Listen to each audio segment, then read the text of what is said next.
Dua të them dy fjalë për ata që u hodhën përpjet, ose më saktë për ata që jetojnë të hedhur përpjet, dhe që në përpjetësinë e tyre i shtuan hedhjeve edhe një hedhje të radhës dhe të njëjtës natyrë, dizinformim, çoroditje e opinionit publik, helmim i të gjithë atyre që kanë akoma fuqinë që t'i dëgjojnë, duke thënë që Amerika i ndaloi vizat për Shqipërinë.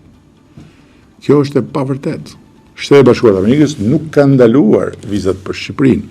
Shtetet e Bashkuara të Amerikës, administrata aktuale, nën orientimin e qartë prej kohësh të presidentit Trump për politikën e re lidhur me imigracionin, ka vendosur që për 75 vende të botës, ndër të cilat edhe disa vende të Ballkanit, ku përfshihet edhe Kosova, të bëjnë një pezullim të përkohshëm për sa i përket lejeve të punës në Shtetet e Bashkuara.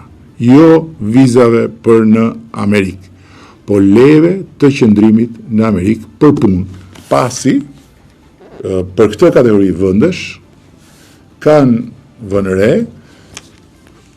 fenomenin e marrjes vizës për turizëm, marrjes vizës për biznes, dhe pastaj të mos respektimit të afateve, por të qëndrimit atje për të filluar një punë.